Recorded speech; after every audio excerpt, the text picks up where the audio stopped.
Hai people, apa kabarnya? Jangan sampai di skip ya videonya, karena di akhir video ada kuis berhadiah yang sangat menarik. Selamat menyaksikan!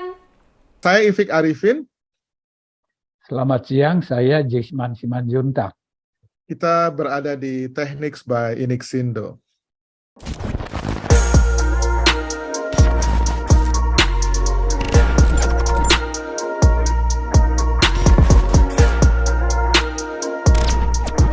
Halo Bang Jisman, apa kabar? Baik, Sudah terima lama, kasih. sudah lama tidak jumpa. Lama sekali, Ejis. Selama pandemi ini praktis tidak ada kegiatan yang bersifat sosial. Dulu kita sering jumpa kadang-kadang di kedutaan Jerman, Iya, ada acara 3 Oktober ya, acara 3 iya, Oktober gitu ya. Acara-acara di misalnya seminar-seminar gitu ya, iya. jarang sekali kita ketemu gitu. Gimana kabarnya Bang? Sehat-sehat aja? Baik, terima kasih, sehat. Ya, Tidak kena COVID. Syukur. Alhamdulillah. Jadi kemarin ini Bang Jisman baru balik dari Eropa ceritanya nih ya. Ini pelampiasan nih. Cerita dong sedikit kemana aja gitu. Iya, eh, saya dan istri kan sama-sama dididik di Jerman, Ya, di bukan kota di Köln. Köln Anda ya. datang dulu waktu kami menikah. Iya, iya. Iya, iya. Eh, Lama kami di sana. Eh, saya menganggap Jerman itu seolah-olah apa itu kampung kampung Kampung kedua, ketiga, kampung kampung ketiga halaman kedua, barangkali ya. ketiga. Ketiga, kampung pertama kan yang di kampung. Tapanuli sana, Pak? Ya, kampung kedua ya Jakarta, Jakarta. kampung ketiga ya Jerman. Köln ya. Nah, waktu itu kami pergi ke Jerman, kota Munich, München Stuttgart, dulu ya, ya, Munich ya. München, Frankfurt, Stuttgart, Hmm. lalu ke apa? Zurich, Wih, sempat ke Swiss ya. ya Zurich, terus ke Geneva, Wih, terus ke Nimes di Prancis Selatan, Prancis. Ya, dari situ ke Lourdes, oke. terus ke Toulouse, Tulu di Prancis juga ya ya. Prancis, dan dari Toulouse balik ke Munich, terus balik ke sini. Oh, capek juga ya. Capek, lain kali tidak mau lagi seperti itu. Habis di jalan, Habis di jalan. ya Tapi naik ya, mobil bersama kawan, oh, iya, pegel ya kalau di mobil tuh ya susahnya kalau agak capek, jauh, capek ya. habis di jalan. Ya, ya. Susah tidur.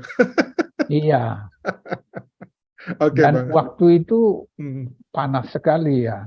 Oh ya. Ya, ya Lagi ada di weather, apa namanya ya istilahnya tuh ya? wave, ya heat Wave wave. ya. Hmm. Prancis Selatan 41. Oh, lebih panas dari Jakarta. Iya, lebih panas dari kita. Cuma untungnya dia nggak lembab aja Bang. Jadi kita Tidak masih lembab ya, ya kita tidak keringatan, tinggal nggak. cari tempat teduh. Ya. Ya apa boleh buat Bang lagi ada perubahan cuaca ini kan, Iya, ada iya. Mungkin veränderung kan. ada kaitannya dengan global warming ya. Global warming. Global warming is with us, dan kita di pendidikan harus bersiap-siap menginternalisasi global warming, biodiversity yang inklusif ya, eh, ke dalam program pembelajaran. Itu yang disebut oleh PBB fundamental resetting. Hmm. Kita belum terbiasakan dengan itu. Bagaimana ilmu ekonomi misalnya, bagaimana bisnis memasukkan pengaruh-pengaruh global warming ke dalam strategi dan manajemen functional business is a real challenge to us now. Ya, misalnya, kalau dalam ilmu ekonomi kita menganggap carbon emission is externality. di luar kerangka analisis kita. Itu tidak bisa lagi. Sekarang dia harus menjadi bagian dari model ekonominya ya. Jadi kita harus memajukan pembelajaran dalam carbon market, carbon pricing, carbon taxation, ya, carbon capping, di mana pasar tidak bisa bekerja, carbon emission kan tetap harus dikendalikan. Nah, dalam hal itu kita mungkin harus menggunakan carbon capping. Karena itu lelang karbon juga harus kita pikirkan ya. Dan kita di Indonesia ini kebetulan kan salah satu emitter yang besar ya. Tapi juga mempunyai peluang yang besar dalam penanganan karbon. Misalnya lewat penghijauan besar-besaran. Jutaan hektar tanah di Kalimantan sana kan nganggur tuh sekarang. Bekas-bekas tambang. Dan bagaimana itu bisa dihijaukan menjadi carbon sink yang besar ya. Kita juga mempunyai ladang-ladang minyak yang sudah dormant, menganggur kan. Itu bisa dipakai menjadi tempat storage untuk karbon. Dalam istilahnya carbon capture, use and storage. Dan hal-hal seperti itu harus diinternalisasi sekarang ke dalam pembelajaran. Kalau dahulu enak saja kita, ini faktor eksternal ini. Ya, itu bukan urusan kita. Titik. Bukan urusan kita, no. Sekarang tidak lagi. Belum lagi urusan biodiversity yang terkait dengan itu ya. Biodegrading.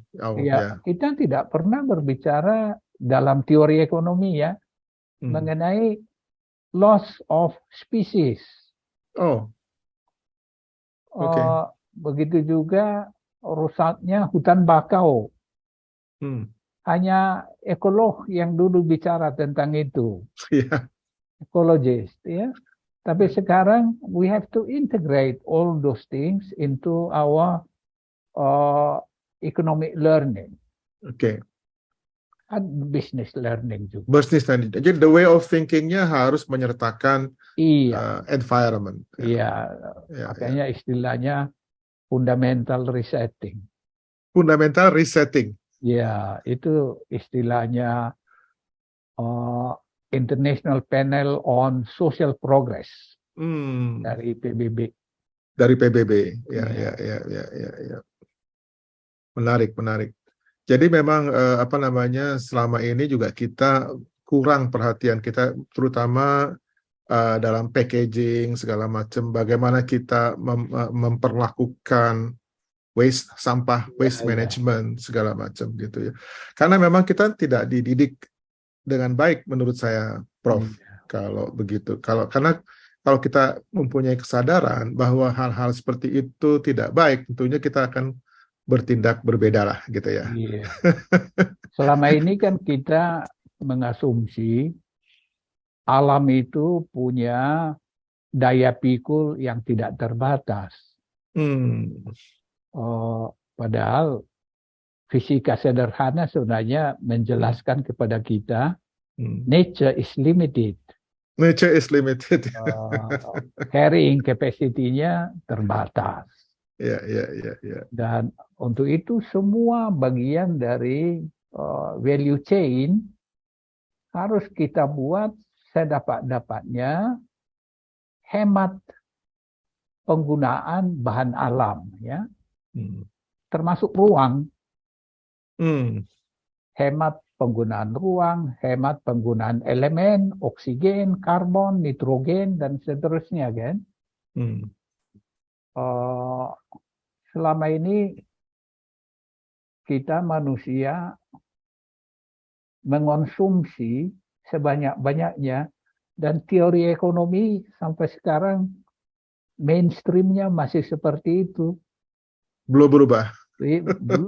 Mungkin sudah agak berubah, tapi buku textbook itu masih menganggap kesejahteraan adalah fungsi dari konsumsi. Oh, ya, ya, ya. Kesejahteraan adalah fungsi dari konsumsi, fungsi dari Q. Dunia sekarang mengonsumsi 80 miliar ton bahan. Per kepala 10 ton per tahun. Padahal berat badan kita hanya 70 kilo. Ya. Tapi konsumsi bahan 10 ton per tahun. Banyak sekali. Ya. Dan kalau ini dibiarkan terus-menerus, kata OECD, ini akan menjadi 167 megaton, ya, miliar ton. Miliar ton. Dalam tahun 2060. Kalau itu terjadi, net zero emission 2050 nggak bakal bisa dicapai. Ya, ya, ya. Jadi tantangan sekarang bagi semua ilmu pengetahuan, termasuk ilmu sosial dan barangkali terutama ilmu ekonomi, adalah meyakinkan konsumen untuk memanage konsumsinya ke tingkat yang sama dengan kebutuhan.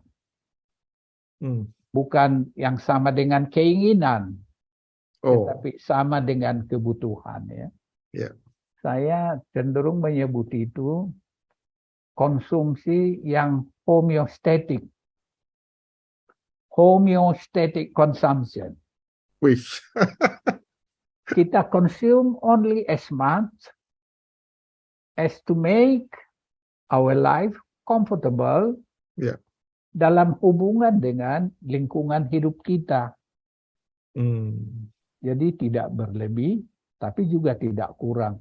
Kalau itu kita lakukan, we probably can reduce consumption by 3/3. Two-third. Dengan sepertiga kita bisa lebih nyaman hidupnya, lebih sejahtera. Ya.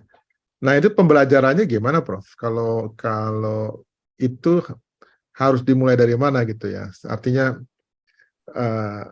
bagaimana mengedukasi sehingga bisa menjadi apa? Atau mensosialisasi hal tersebut? Ya berat ya, Vic. Berat. Pertama, visi universitasnya perlu berubah. Ya. Ya. Perlu resetting. Resetting tadi yang penting ya. Kedua, kurikulumnya perlu disesuaikan. Begitu juga teknologi pendidikannya harus juga disesuaikan ya. Pendidikan itu kan niat utamanya adalah memampukan warga untuk maju sebagai manusia. Maju itu artinya pertama memerdekakan diri dari kungkungan naluri, membebaskan diri dari tyranny of our instincts.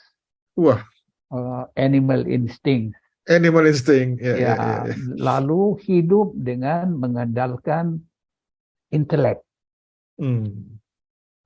reason, ya, evidence. Yang kedua adalah memupuk sosialitas. Kita sering melihat saintis seolah-olah selfish ya, seolah-olah hidup sendiri, tapi sebenarnya tidak ada ilmu pengetahuan yang maju tanpa komunitas, society. Society, ya. Fisikawan dalam society fisikawan ya.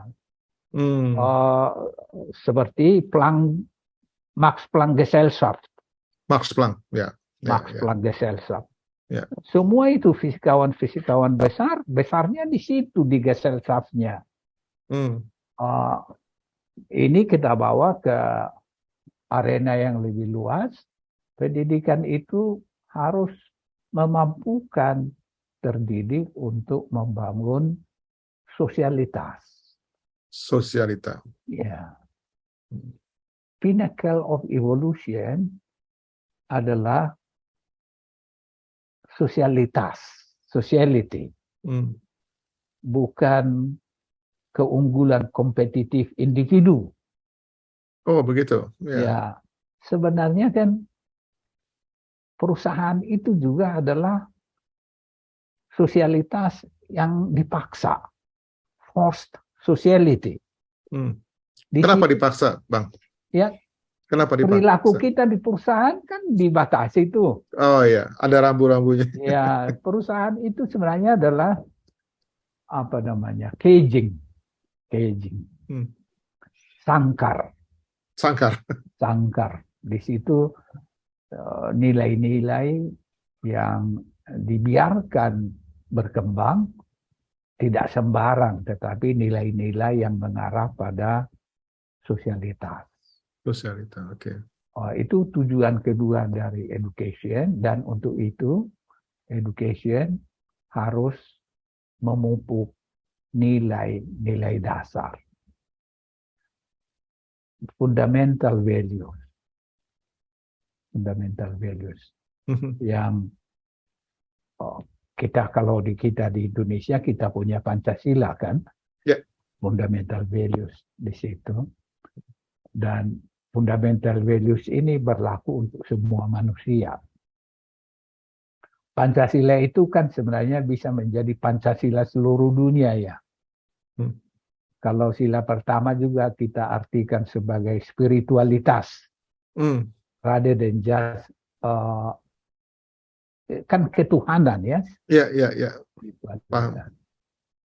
Nah ini semua dihadapkan pada tantangan-tantangan baru tadi yang terkait dengan climate change, and we have to adapt. Kita harus adapt terhadap perubahan-perubahan itu.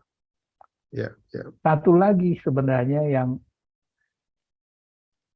saya malah anggap sebagai an insult to the intellect, yaitu kepinjangan yang terus-menerus memburuk belakangan ini ya. Kepinjangan itu ada siklusnya.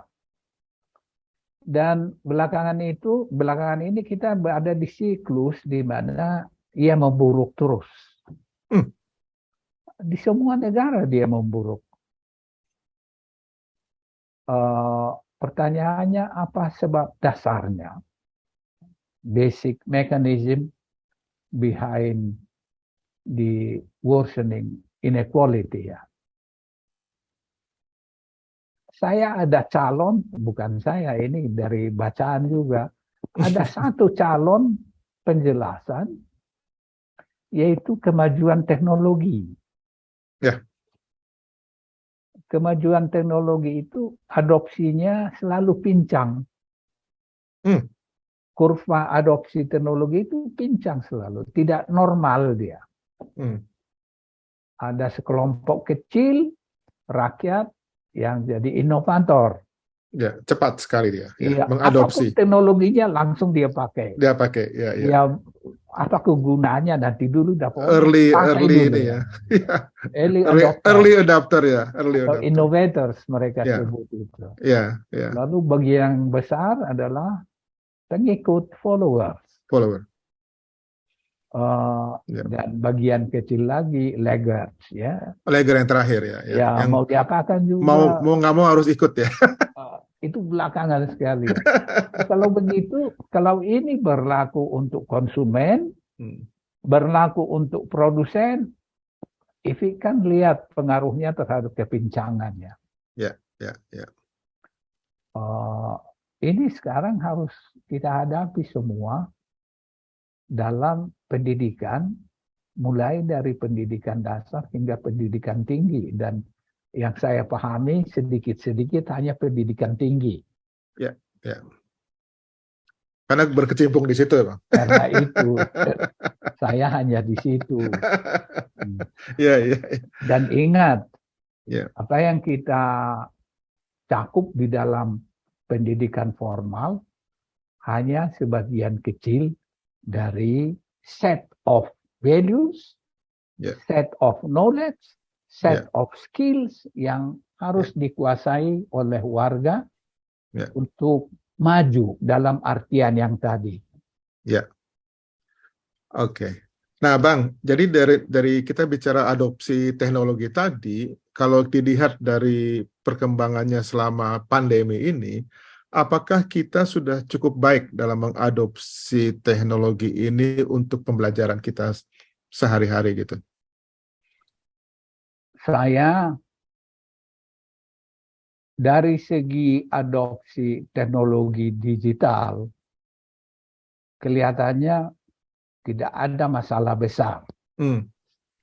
Karena sebelum COVID-19, rata-rata perguruan tinggi sudah sedang mengadopsi paling tidak tahap dini dari digital learning technologies. Seperti virtual learning gitu ya? Ya, Ya. kami misalnya sebelum COVID-19 dulu, Prasetya Mulia sudah mengadopsi SAP. Kita sudah mengadopsi Moodle learning. Moodle, ya, Moodle. Perpustakaan kita basically sudah digital. Ya, kita melanggan 4 publisher besar dan semua bahan dia bisa diakses oleh mahasiswa secara digital kapanpun dari manapun. Ya. Jadi dari segi itu saya pikir perguruan tinggi di Indonesia juga cepat. Sebentar, Bang, aku rasa yang itu termasuk early adopter juga barangkali ya dari teknologi yang tadi. Mungkin nggak terlalu banyak, Bang, perguruan tinggi yang seperti Prasetya Mulia ini. Saya tidak begitu tahu Bung Ipul. Tapi katakanlah begini, universitas-universitas yang besar. Ya, setuju. Ya. Tetapi bagian lain dari pembelajaran yang sangat diganggu oleh COVID-19 adalah yang tidak bisa didigitkan. Didigitalisasikan atau gimana? Yang tidak bisa diterjemahkan ke dalam digital. Misalnya olahraga. Oh iya. Kemudian kesenian. Kedokteran juga barangkali ya, susah ya. Apa itu? Kesenian ya. Eksperimentasi. Ya. Memerlukan kehadiran langsung. Ya. Exposure ke lapangan. Pembelajaran ya. kita juga kan kalau di Prasetya Mulia kita menganut learning by and collaborative learning by enterprising. Wah, ini sesuatu yang learning by enterprising. Jadi memang harus kolaborasi. Ya. Di dalam universitas maupun dengan perusahaan-perusahaan eksternal di luar universitas. Ya. Kita juga ada program mahasiswa pergi ke misalnya ke Cianjur, hidup di sana 2 bulan bersama rakyat, mencari pertanyaan-pertanyaan dan mencoba menjawab pertanyaan-pertanyaan itu.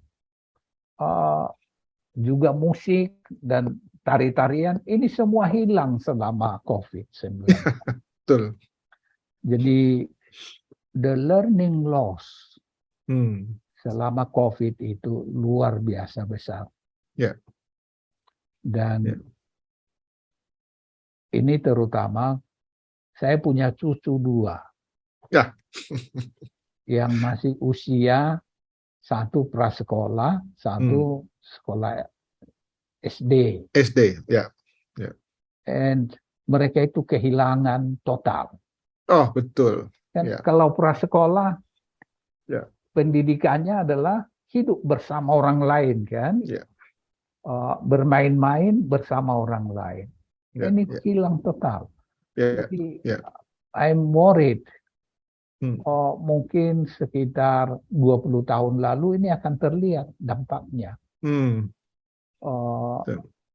Learning loss terutama di tingkat preschool Ya, ya.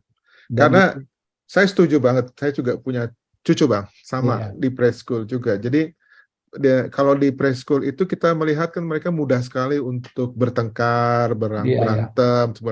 Tadinya saya pikir itu sesuatu yang negatif barangkali ya. Tetapi pas pandemi ini kita merindukan hal-hal seperti itu Bang. Iya, iya. Justru keberanian yang harus ditimbulkan dengan konflik, dengan Iya, apa, mereka harus belajar semua gitu. Justru iya. yang konflik-konflik itu harus belajar. Memang Hmm. missing itu 2,5 tahun ini ya.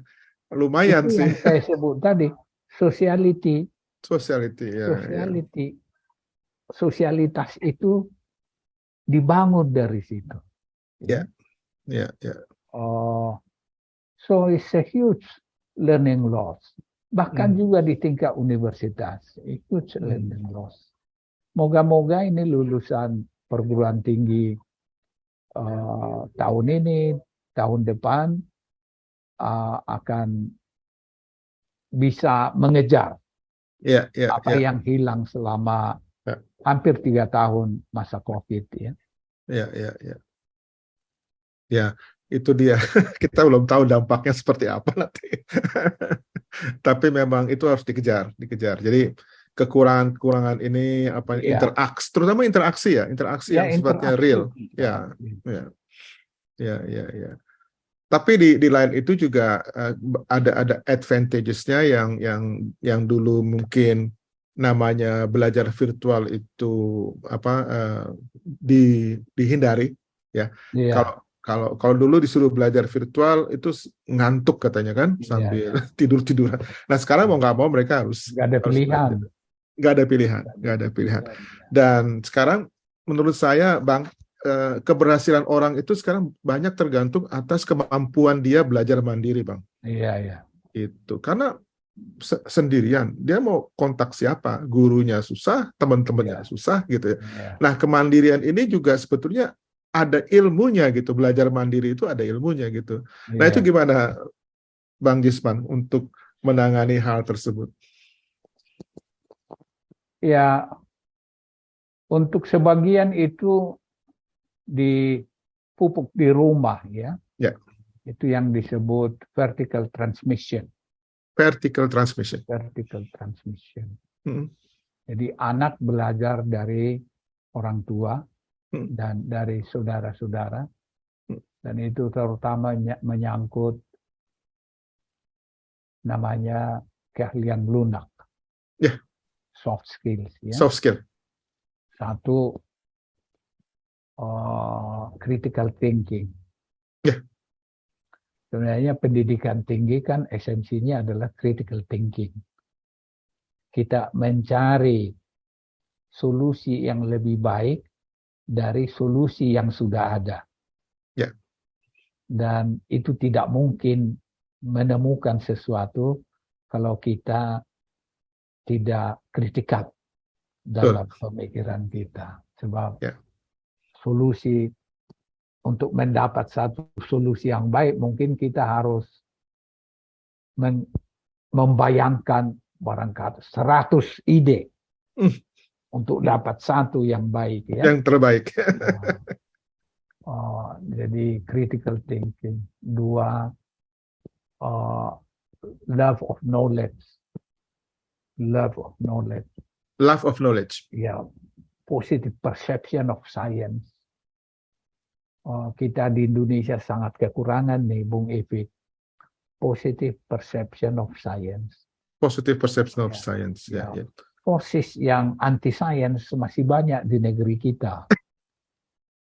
Dan jangan lupa, sebaik-baiknya pendidikan tinggi atau pendidikan secara umum ya, dia hanya bisa memberi perbaikan kesejahteraan lewat penggunaan ilmu pengetahuan itu. Hmm.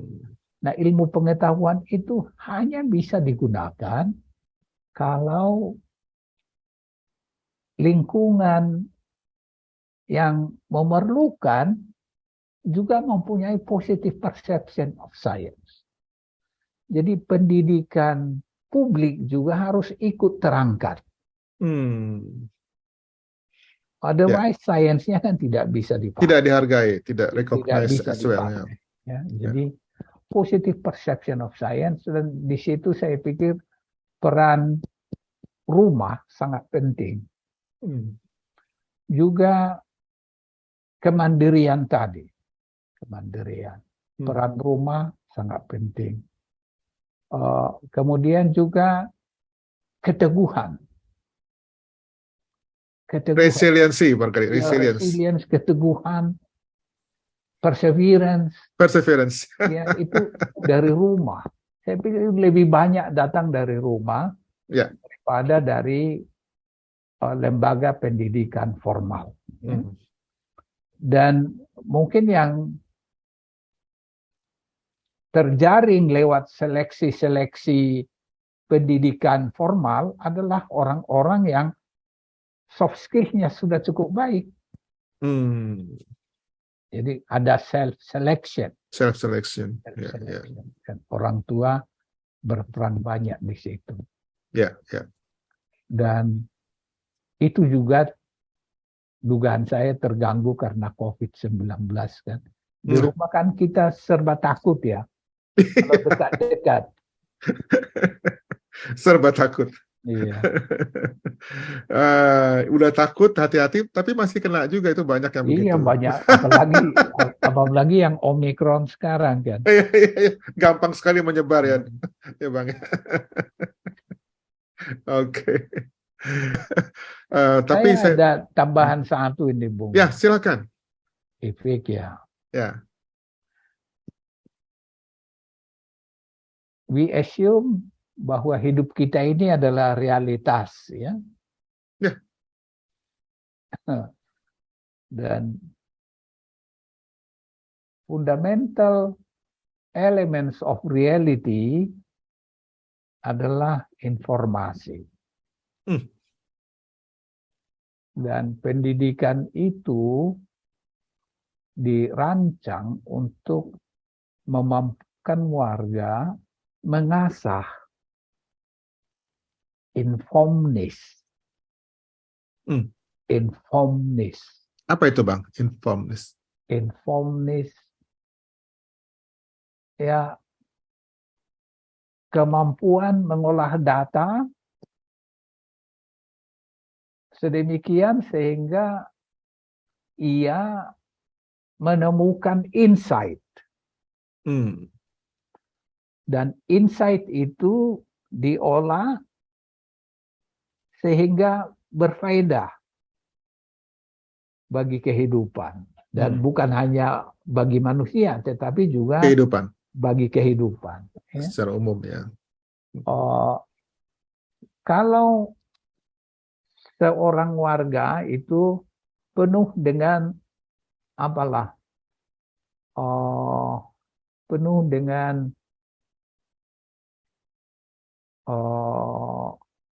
satu kebohongan ya, seperti kita alami banyak dalam lalu lintas data di internet kan.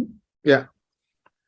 Kalau juga warga hidup dengan katakanlah filsafat hidup pokok E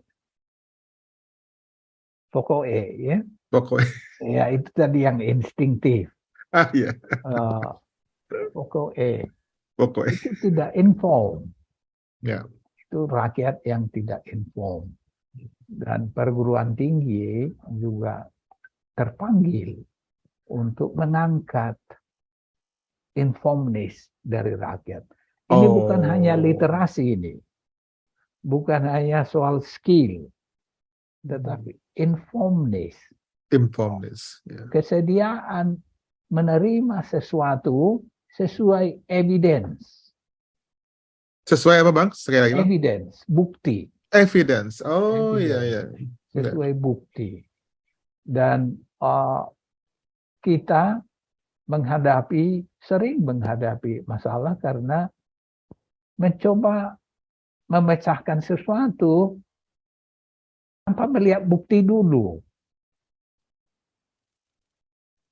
Jadi mengandalkan otot, mengandalkan insting, ya.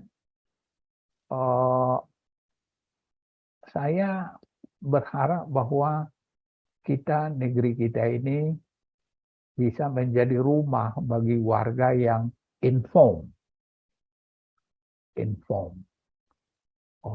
dalam waktu yang tidak lama. Ya. Ini tidak cukup mengandalkan universitas, sebab jangan lupa orang tua terdidik, ya, teman bermain, partai politik, komunitas, semua memainkan perannya. Ya. Itu tantangannya, Bung Ifik. Ya. It's not enough that we know much. It's not enough that skill kita tinggi. Kita harus menggunakan pengetahuan itu, literasi itu, keahlian itu untuk meramu sesuatu yang insightful, sesuatu yang baru. Dan sesuatu yang baru itu kita gunakan dalam kehidupan, dan dalam peradaban sekarang penggunaan ilmu pengetahuan itu sangat mengandalkan organisasi bisnis. Pengguna pengetahuan yang paling cepat adalah bisnis. Asal ada kesempatan untung, dia sergap. Sikat. Kalau kita kan mikir-mikir dulu ya. Ini ada HP baru, ini sudah dikatakan bagus. Sayang HP lama saya masih bagus. Masih bagus. Kalau bisnis kan tidak. Kalau bisa sampai rusak baru kita beli yang baru. Iya, ya. Kalau bisa sampai akhir hayat ya. Akhir hayat. Oke. Iya Bang. Ya terima kasih banyak nih Bang Jisman. Jadi udah lebih dari waktu yang kita janjikan. Memang pembelajaran dengan teknologi ini sangat kompleks menurut saya. Jadi emang untuk memahaminya sendiri atau mempunyai feel gitu ya, itu juga nggak mudah. Jadi kadang-kadang saya juga pengajar loh Bang, pengajar. Iya. Kadang-kadang pengajar itu juga suka bingung ya, ini yang diajar ngerti apa enggak, terus terutama sekarang ini ya, saat virtual ini. Jadi kita berusaha untuk membuat model-model pembelajaran yang yang atraktif ya, walaupun kita tidak berhadapan, kita tidak ada presensinya, tapi tetap bisa membuat apa yang diajarkan itu bisa diadopsi dengan baik, diterima dengan baik gitu ya. Karena kan kita nggak mau mereka kehilangan waktu ya, yang lost time itu ya. Kasihan juga. Ini kan peluang emas sebenarnya. Mungkin saja kita belum dapat metode yang paling baik ya. Tapi bagian yang sangat besar dari reservoir pengetahuan dan reservoir keahlian itu bisa ditransmit digitally. Ya. Memang kita akan tetap, ini optimisme ini Bung Ifik, jangan-jangan salah ya. Hubungan face to face itu akan tetap diperlukan ya. Ya. Sebab pendidikan is much more than just quantitative skills, knowledge, ya. Pendidikan juga mengenai values.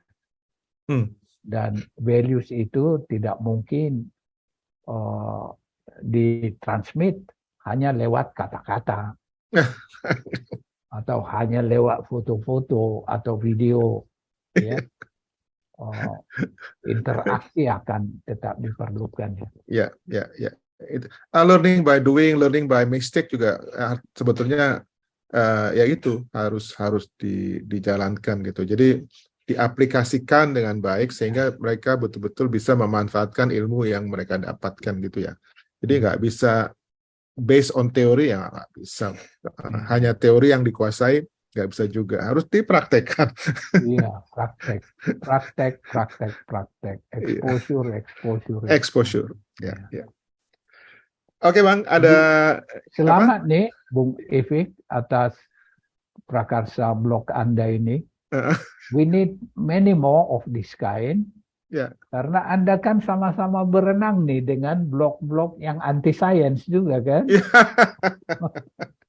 Saya sih memang awalnya sih nggak kepikiran sampai ke sana gitu Bang. Jadi kita menjalani yang kita anggap ini aja ya, relevan atau serius gitu yang di teknologi pendidikan ini. Dan saya merasa bahwa memang banyak hal-hal yang belum terungkap gitu ya dengan baik, sehingga kita ini kadang-kadang juga hanya berjalan berdasarkan intuisi tanpa teori. Itu juga terjadi Bang. Jadi selama ini kita ngajar, tapi nggak tahu teorinya seperti apa. Tapi di lain sisi, mungkin di akademi mereka tahu teorinya, tapi prakteknya kurang real. Karena gini, yang saya ajar itu adalah short term. Jadi seminggu, 2 minggu selesai gitu. Jadi bukan kayak akademi gitu ya. Untuk mereka itu mereka belajarnya itu serius banget karena mereka dibayar oleh perusahaan untuk ikut gitu ya. Nah, jadi beda kalau di universitas kita memperhatikan mahasiswanya rajin apa enggak. Kalau di tempat saya ini kebalik, justru instrukturnya harus bagus, baru pesertanya puas gitu. Jadi instruktur dituntut untuk memberikan kualitas terbaik gitu Bang. It's a different thing. Iya. Semuanya harus kita isi kan. Ya. Dan different players harus mengisi niches yang berbeda ya. Niches berbeda, ya setuju. Kalau saya mengajar, saya tantang mahasiswa saya untuk melihat dari masa silam yang sangat jauh sampai ke masa kini. To tell them bahwa kita tidak jatuh dari langit.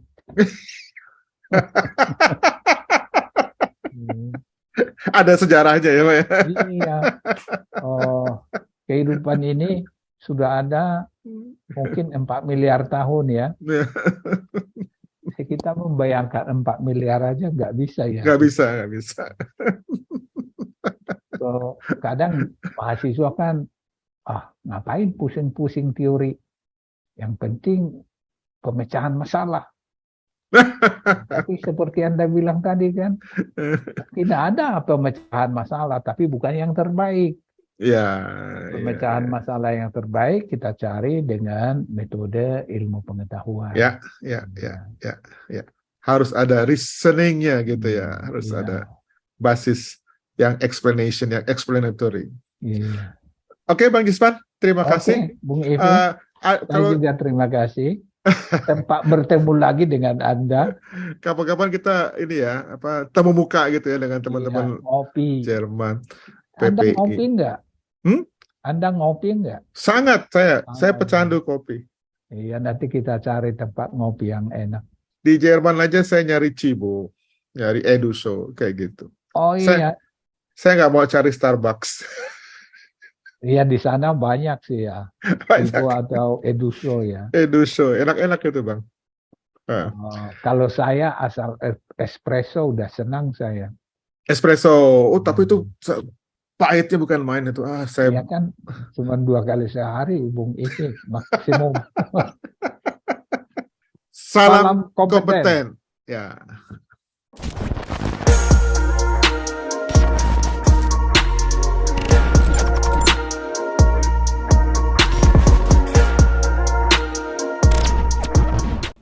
Gimana People? Pelajaran apa yang kalian ambil? Jadi, kita ini harus menyesuaikan diri dengan perkembangan zaman sekarang ini. Nah, Inks People, untuk mengikuti kuis ada syaratnya loh. Yang pertama, Inks People harus sudah pastikan kalau Inks People sudah nonton teknik sini. Yang kedua, subscribe YouTube Inixindo. Dan yang ketiga, follow Instagram Inixindo. Untuk link kuis ada di deskripsi ya. Dan jangan lupa juga untuk follow semua sosial media Inixindo. Saya pilih Inixindo.